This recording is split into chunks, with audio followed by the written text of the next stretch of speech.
Hello नमस्कार साथियों। देखिए आज आप लोगों का 20 मार्च 2025 है और दो 20 मार्च के हम लोग आज मेंस आंसर राइटिंग क्वेश्चन को डिस्कस करेंगे। उससे पहले हम आपको बता दें, देखिए हमारी जो सीरीज़ चल रही है वो मात्र 499 रुपये में चल रही है और इसमें आपको 29 जून तक हम लोग क्या करेंगे, डिस्कशन कराएंगे। पहले क्वेश्चन देंगे, उसके बाद हम आपको आंसर कराएंगे। अगर हमारे बैच से आप जुड़ना चाहते हो 8787273321 पर व्हाट्सअप मैसेज आप करिए, ठीक है। देखिए हमारा जो शेड्यूल होता है मंडे से आपको थर्सडे तक, यानी कि सोमवार से बृहस्पतिवार तक GS paper first second third fourth के क्वेश्चन कराए जाएंगे, प्लस इसमें डायग्राम विद फ्लो चार्ट वगैरह ये आपको बताया जाएगा कैसे लिखना है, ठीक है, शुरुआत से बिल्कुल। उसके बाद फ्राइडे को जीएस पेपर 5 और 6 के आपको कितने यूपी स्पेशल के 10 क्वेश्चन कराए जाएंगे, ठीक है।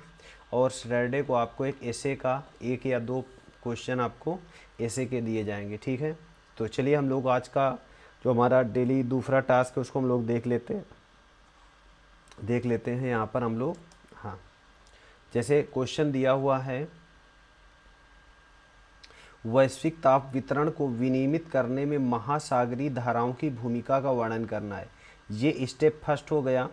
अल नीनो और ला नीनो जैसी मौसमी गतिविधियाँ इस संतुलन को कैसे बाधित करती हैं, ये हमारा दूसरा हो गया।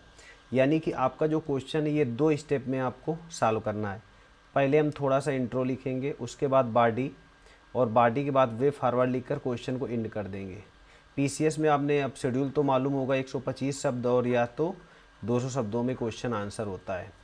तो अब एक चीज़ समझिए आप लोग, जैसे ये क्वेश्चन दिया और महासागरीय धाराओं के बारे में, अगर 125 शब्दों में लिख रहे हैं तो इंट्रो थोड़ा सा लिख देंगे। महासागरीय धाराएं वैश्विक ताप वितरण को विनियमित करने में महत्वपूर्ण भूमिका निभाती हैं क्योंकि वे भूमध्य रेखा से ध्रुवों की ओर ऊष्मा का संचरण करती हैं, जिससे तापमान में अंतर क्या होता है, कम होता है। थोड़ा सा ऐसे मैप बना देना, भूमध्य रेखा ध्रुव सभी लोग जानते हैं, ऐसे ऐसे बना देना जलधाराओं को, बस हो गया। अब इनकी भूमिका क्या होती है, थोड़ा सा इंट्रो इसमें ऐसे लिख देंगे।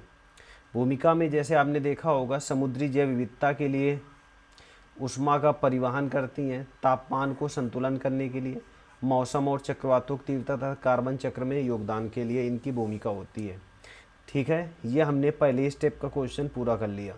दूसरे स्टेप में आपको क्या लिखना, अल नीनो और ला नीनो। मैंने आपको बताया था ला नीना के बारे में, या ऑस्ट्रेलिया आपने देखा होगा, चाहो तो आप मैप बना सकते हो, ठीक है, या आपको स्पीड से लिखना है तो ऐसे लिख सकते हो।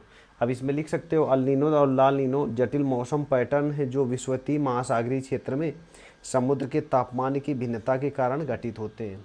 अल नीनो पूर्वी उष्णकटिबंधीय प्रशांत महासागर के सतही जल में असामान्य रूप से तापन की स्थिति को दर्शाता है, जबकि ला नीनो उष्णकटिबंधीय प्रशांत क्षेत्र में असामान्य शीतलन को दर्शाता है। ऐसे लिख दिया। अब थोड़ा सा एक स्टेप और लिख करके क्वेश्चन को एंड कर देंगे। देखिए, अल नीनो के प्रभाव से वर्षा के बाढ़ का सूखे की स्थिति उत्पन्न हो सकती है, जबकि ला नीनो से चक्रवात बर्फबारी तूफान की संभावना होती है, ठीक है। इतना हम लोगों ने यहाँ पर लिख दिया, क्वेश्चन आपका एंड हो गया। एक चीज़ समझिए, वहाँ पर आपको कैसे करना है, जैसे आप प्रैक्टिस कर रहे हैं तो हमें ये देखना होगा कि ये 14 से 15 लाइन है, तो 14 इंटू कितना होता है 70, 2 पेज में लिखेंगे तो कितना हो जाएगा 150 शब्द, तो उसी हिसाब से आपको वहाँ पर लिखना है, ठीक है। दूसरा क्वेश्चन हम लोग देख लेते हैं, जीएस पेपर फर्स्ट का क्वेश्चन है, ये करेंट बेस्ड क्वेश्चन है। 1971 का भारत बांग्लादेश युद्ध भारत के इतिहास में सैन्य और कूटनीतिक दोनों दृष्टि से निर्णायक था, चर्चा करना है। 1971 का युद्ध जिसने भारत को सैन्य और कूटनीतिक दोनों स्तरों से भारत की स्थिति को क्या किया, मजबूत किया, ठीक है, इतना लिख दिया।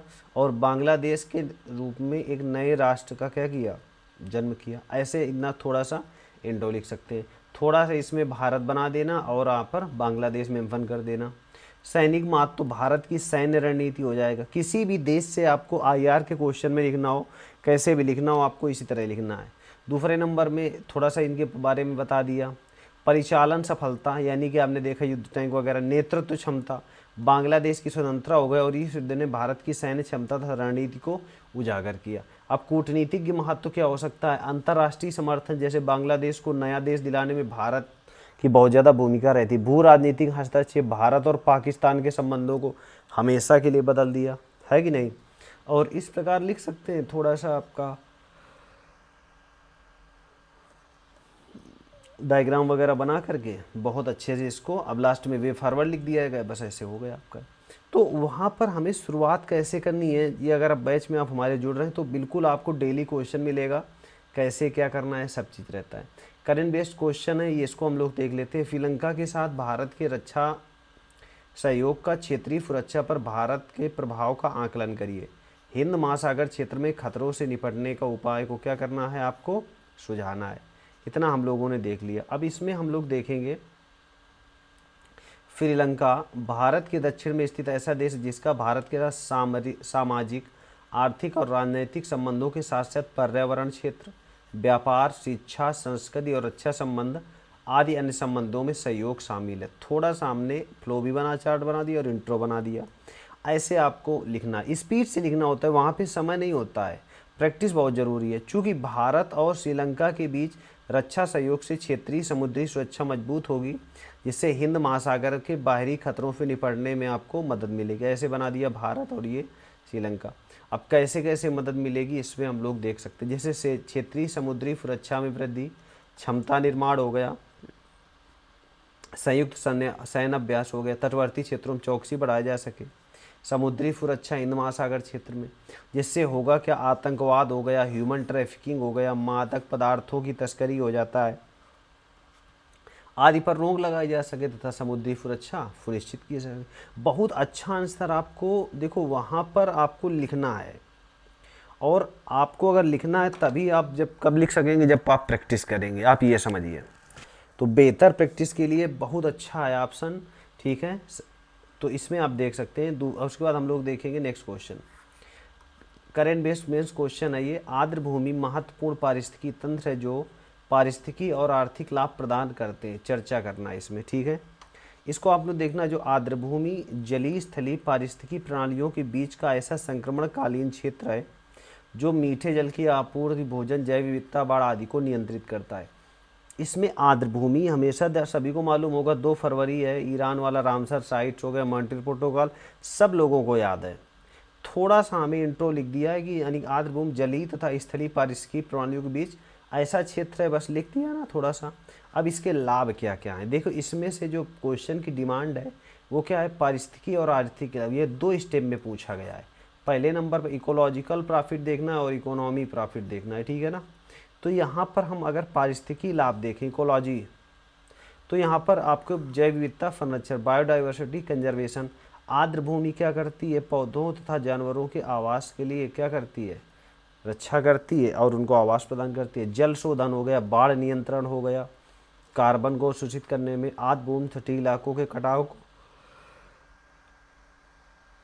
रोकते हैं। अब आर्थिक लाभ क्या हो गया, आर्थिक लाभ प्रदूषण नियंत्रण, मछली पालन हो गया, भाई वहाँ पर आपने देखा जल और स्थल के मध्य की है, निर्माण सामग्री हो गया, वन्य जीव पर्यटन हो गया, भोजन आदि को तथा जलवायु नियंत्रण। इस प्रकार कह सकते हैं आर्द्र भूमि पारिस्थितिकी तंत्र जो पारिस्थितिकी लाभ प्रदान करते हैं। उसके बाद हम लोग देख लेते हैं, देखिए अगर आप ग्रुप में जुड़ना चाहते हो तो आप मैसेज करिए, डेली आपको हम ये कह रहे हैं कि बहुत अच्छे से आप लिख सकते हो, ठीक है। चलिए जीएस पेपर 3 का क्वेश्चन है, करेंट बेस्ड क्वेश्चन है। भारत की कृषि उत्पादकता और खाद्य सुरक्षा पर भूमि क्षरण के प्रभाव का विश्लेषण करें, इस समस्या का समाधान के लिए सुझाव दीजिए। पहली बात तो आपको क्वेश्चन आंसर देखना है, तो भारत की कृषि उत्पादकता और खाद्य सुरक्षा पर भूमि क्षरण 1 पॉइंट हिट हो गया, पर का प्रभाव करिए। देखिए क्वेश्चन लिखने से पहले आपको सबसे पहला वो क्वेश्चन की डिमांड को पकड़ना होगा। जिस दिन आपने डिमांड को पकड़ लिया तो आप ये समझिए कि बिल्कुल क्वेश्चन फिर आपका वो लिख जाएगा। यहाँ पर सबसे ज़्यादा क्वेश्चन पूछा किस में जा रहा है, जो एक क्राइटेरिया होगा ना, मतलब मेन क्वेश्चन उसी पर पूरा टिका होता है, जो क्वेश्चन होता है कि फैक्ट उसी के आधार पर बनाया जाता है। तो यहाँ पर जो भूमि क्षरण है, भूमि क्षरण भारत की कृषि उत्पादकता और खाद्य सुरक्षा के लिए गंभीर खतरा है, जिससे मिट्टी की उर्वरता कम होती है तथा फसल उत्पादन क्या होता है, घटता है। ऐसे लिख दिया। अब भूमि क्षरण के प्रभाव लिखना है। प्रभाव में क्या है, भारत में हरित क्रांति के बाद अत्यधिक उर्वरकों का प्रयोग तथा शहरीकरण, औद्योगिकरण से निकला जल भूमि को क्या कर रहे हैं, क्षरण कर रहे हैं। जैसे आपने देखा हरित क्रांति से अत्यधिक उर्वरक हो गया, शहरीकरण हो गया, औद्योगिकरण से निकला जल भूमि को क्षरण कर, इसके निम्न प्रभाव हैं। अब जब भूमि क्षरण हो गए तो क्या क्या प्रभाव होगा, देखो क्वेश्चन के अनुसार ही करना है। भूमि क्षरण का प्रभाव पड़ा है। तो यहाँ पर क्या क्या प्रभाव और पड़ सकता है, जैसे कृषि उत्पादकता में कमी हो जाएगी, खाद्य सुरक्षा में खतरा हो गया, भूमि क्षरण से मिट्टी का कटाव हो जाएगा, मरुस्थलीकरण तथा जल प्रदूषण हो जाएगा। भूमि क्षरण से कृषि क्षेत्र को नुकसान होता है, जिससे ग्रामीण अर्थव्यवस्था क्या होती है, कमज़ोर होती है।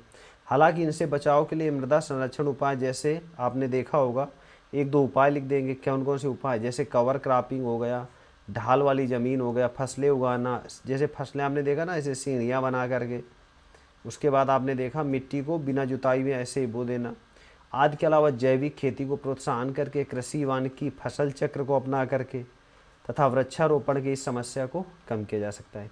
देखिए, अगर आपको हमारा बैच ज्वाइन करना है तो पहली बार टेलीग्राम ग्रुप आपका दिया हुआ है, टेलीग्राम ग्रुप पर आप ज्वाइन जा सकते हैं, वहाँ पर आपको डिटेल मिल जाएगी, नहीं तो हमारे 878727 पर आपको मैसेज करना है। तो आज के लिए इतना रखते हैं, थैंक यू।